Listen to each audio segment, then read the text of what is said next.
दक्ष प्रजापति अपनी पुत्री सती का स्वयंवर करते हैं, जिसमें सती शिव जी की मूर्ति को वरमाला पहना देती है। इससे दक्ष प्रजापति बहुत कुपित होते हैं और सती का शिव के साथ विवाह को मान्यता देने को तैयार नहीं होते हैं। दक्ष के पिता ब्रह्मदेव उन्हें समझाने का प्रयास करते हैं, किंतु दक्ष सहमत नहीं होते हैं और क्रोध में कहते हैं, मेरी नजर में तो सती ने अब तक अपना वर चुना ही नहीं। मैं इस विवाह को तो विवाह मानता ही नहीं हूँ।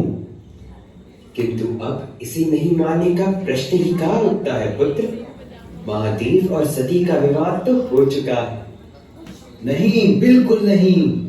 शिव ने मेरी पुत्री को अपने प्रेम पाश में जकड़ लिया है, मेरे परिवार को मेरे विरुद्ध भड़काया है। अब आप लोग इस विवाह को मान्यता देकर मुझे संसार में हारा हुआ दिखाना चाहते हैं। मैं इस विवाह को कभी स्वीकार नहीं करूंगा। दक्ष पुत्र, अनर्थ मत करो। अपनी पुत्री की इच्छा का सम्मान करो। उसने शिव को अपने वर के रूप में चुन लिया है, उसे विवश मत करो। मैं जो भी कर रहा हूँ वो सती के सुंदर भविष्य के लिए तो कर रहा हूँ पिताजी। मैं पिता हूँ, उसका अधिकार है मेरा उस पर। और मैं तुम्हारा पिता हूँ, मेरा तुम पर अधिकार है। इसी नाते में तुमसे कह रहा हूँ, सती और शिव के विवाह को स्वीकार कर लो। मैं जान गया हूँ कि आप सब लोग शिव से मिले हुए हैं। पिताजी, क्या आप यही चाहते हैं कि महलों में पली बड़ी मेरी पुत्री उस शिव के साथ जंगलों में भटके? मैं यह विवाह कभी स्वीकार नहीं कर सकता। तभी वहां भगवान विष्णु प्रकट होते हैं और दक्ष से कहते हैं, यह रिश्ता तो अब जुड़ चुका है। प्रकृति के नियम से परे कोई नहीं है दक्ष। शिव का आदि शक्ति से मिलन इस संसार की आवश्यकता है। यदि तुम इन नियमों के विरुद्ध गए तो मुझे भी अपना विरोधी पाओगे। क्या तुम्हें ये मंजूर है? नहीं प्रभु, नहीं। मैं शिव का विरोधी बन गया, मैं अपने परिवार का विरोधी बन गया, यहाँ तक कि मैं अपने पिता ब्रह्मदेव का भी विरोधी बन गया। किंतु आपका विरोधी बनकर मैं कैसे जीवित रह पाऊंगा प्रभु? आप तो मेरे आराध्य हैं। ठीक है प्रभु, मैं इस विवाह को स्वीकार करता हूं।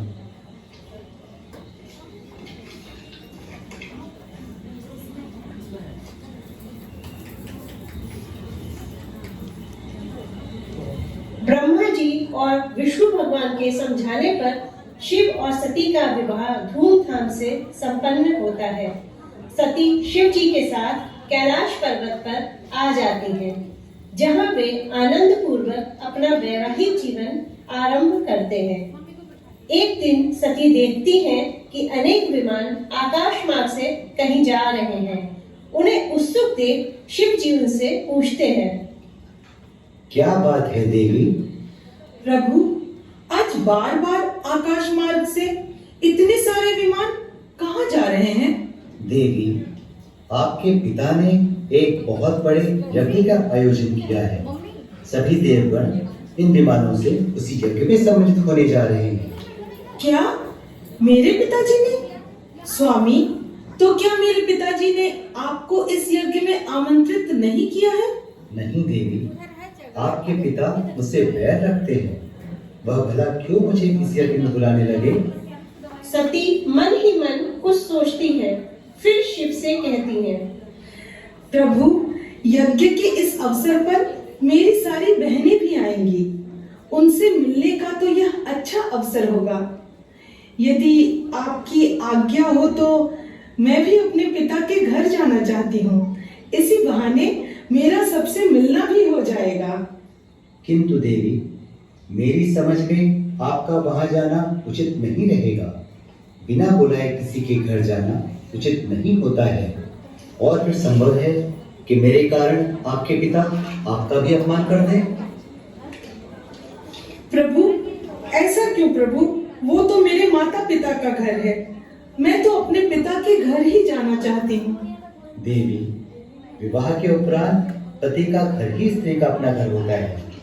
आपके पिता द्वारा किया गया मेरा अपमान तो मैंने भुला दिया, किंतु यदि वे आपका अपमान करेंगे तो वह मेरे लिए असहनीय होगा। यही विचार करके मैंने आपसे न जाने का आग्रह किया, किंतु जब आपने निश्चय कर ही लिया है तो जैसी आपकी इच्छा। वीरभद्र, आज्ञा दीजिए प्रभु, आपने मुझे क्यों बुलाया है? वीरभद्र, देवी सती अपने पिता के घर जाना चाहती हैं। तुम्हें उनकी रक्षा के लिए उनके साथ जाना होगा। अवश्य प्रभु, मैं माता का ध्यान रखूंगा। उनकी रक्षा के लिए हमेशा उनके साथ रहूंगा। चलिए माता।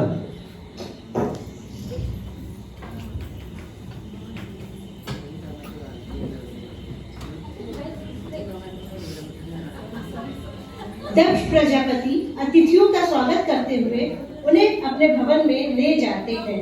अतिथियों को उनके आसन तक पहुंचाने के बाद यज्ञ करने बैठते हैं। ओम नमः स्वाहा, ओम नमः स्वाहा, ओम नमः स्वाहा। तभी अचानक सती यज्ञ सभा में प्रवेश करती हैं। पिताजी, सती, तुम यहाँ? द्वारपाल, मैंने यह निर्देश दिया था कि जो भी इस यज्ञ में आमंत्रित नहीं है उन्हें प्रवेश करने की अनुमति नहीं है। फिर किसने दुस्साहस किया? प्रणाम पिताजी, क्रोध का त्याग कर दीजिए। देखिए, मैं सती आपकी पुत्री आपके यज्ञ में उपस्थित हूँ। मुझे पता है पिताजी, आपसे अवश्य ही कोई भूल हुई है। मेरे बिना कोई यज्ञ भला आप कैसे पूर्ण कर सकते हैं?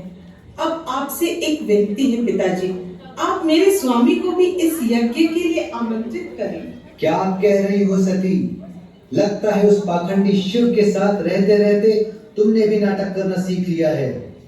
मैं उस ढोंगी शिव की पूजा अर्चना कभी भी नहीं करूंगा। ये आप कैसी बात कर रहे हैं पिताजी?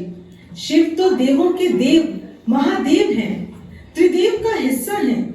उनकी उपस्थिति के बिना कोई यज्ञ पूर्ण हो ही नहीं सकता। मैं यहाँ उपस्थित सभी देवताओं से, अतिथियों से पूछती हूँ, जहाँ शिव का अपमान हो रहा हो उस यज्ञ में आप लोग सम्मिलित कैसे हो सकते हैं? बेकार की बातें बंद करो सती। कौन शिव? जो शमशान में निवास करता है, नशे का भोगी, भूतों और असुरों के बीच उठते बैठने वाला।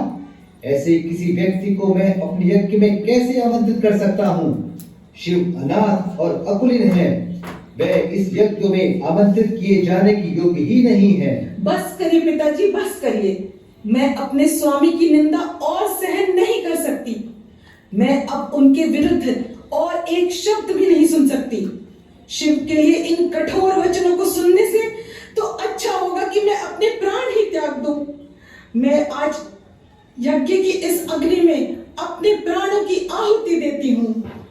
नहीं माता, नहीं, ऐसा नहीं हो सकता। माता, आप ऐसा नहीं कर सकती। ये क्या हो गया? दक्ष, तुम्हारे ही कठिन वचनों की वजह से दुखी होकर माता सती ने अपने प्राण त्याग दिए। अब तुझे भी जीवित रहने का कोई अधिकार नहीं। और इस प्रकार क्रोध में वीरभद्र दक्ष का सिर उसके धड़ से अलग कर देता है। पूरी सभा स्तब्ध रह जाती है। सती के प्राण त्याग देने से व्याकुल शिव विलाप करते हुए वहां प्रवेश करते हैं और सती के मृत शरीर की ओर देखकर कहते हैं, ये आपने क्या किया देवी? आपने क्या किया? आपने तो वचन दिया था कि आप कैलाश लौट कर आएंगी, किंतु आपने तो संसार ही त्याग कर दिया। आपने अपने पति के सम्मान के लिए अपने प्राण न्यौछावर कर दिए। ऐसा आपने क्यों किया? आपका शिव आपके बिना कैसे जीवित रहेगा देवी? ऐसा आपने क्यों किया? आपने क्यों किया? शिव सती को उठाकर वहां से चले जाते हैं और अत्यंत दुख में विलाप करते हुए यहाँ वहां भटकते रहते हैं। पूरी सृष्टि में हाहाकार मच जाता है। सारे देवी देवता विष्णु भगवान से मदद की याचना करते हैं। प्रभु, भगवान शिव की मनोदशा बिल्कुल भी ठीक नहीं है। वे विक्षिप्त अवस्था में संसार को भूलते जा रहे हैं। ऐसे में सृष्टि की रक्षा के लिए कुछ कीजिए। आप उचित कह रहे हैं ब्रह्मदेव। यदि शीघ्र ही कुछ नहीं किया गया तो संपूर्ण सृष्टि ही नष्ट हो जाएगी। भगवान शिव को इस मनोदशा से निकालने के लिए कुछ न कुछ तो करना ही पड़ेगा। और भगवान विष्णु अपना सुदर्शन चक्र निकालकर सती के मृत शरीर पर चला देते हैं। सती का संपूर्ण शरीर 51 टुकड़ों में विभाजित होकर पृथ्वी पर अलग अलग स्थानों पर गिर जाता है। जहाँ जहाँ सती के अंग गिरते हैं वहाँ वहाँ शक्तिपीठ की स्थापना होती है। महादेव दक्ष को भी क्षमादान देते हैं। उसके कटे हुए सिर की जगह बकरे का सिर लगाया जाता है। दक्ष अपने जीवन दान से अभिभूत हो शिव जी का अभिनंदन करते हैं और उनका आशीर्वाद ग्रहण करते हैं। इस प्रकार दक्ष को जीवन दान मिल जाता है और संसार में भक्तों के कल्याण के लिए अलग अलग स्थानों में 51 शक्तिपीठों हर हर महादेव, हर हर महादेव, हर हर महादेव। बोले भगवान भोलेनाथ की जय। माता सती की जय। चलिए अब आप लोगों को इस किट के पात्रों से परिचित करा देती हूँ। वीरभद्र, यजत, विष्णु भगवान, अदृत, दक्ष प्रजापति, यजुर, भगवान शिव, ऋषभ, सती माता, अन्वेषिका। और ये पिंकी और मुझे तो आप लोग पहचानते ही हैं, आवाज हम लोगों ने दिया है। और साथ में आशीष जी आइए, बहुत मदद किया इन्होंने, इनकी आवाज भी है। साथ में मैं देवांश को भी बुलाऊंगी। अब देखिए बच्चे तो आ नहीं रहे लेकिन छुपे हुए कलाकार हमारे आगे आ रहे हैं। आप लोगों ने गौर किया इस पूरे प्ले में एक आवाज और थी, पहचाना किसी ने उस आवाज को? वो आशीष गुप्ता जी की आवाज थी जो इतना सुंदर बोल रहे थे।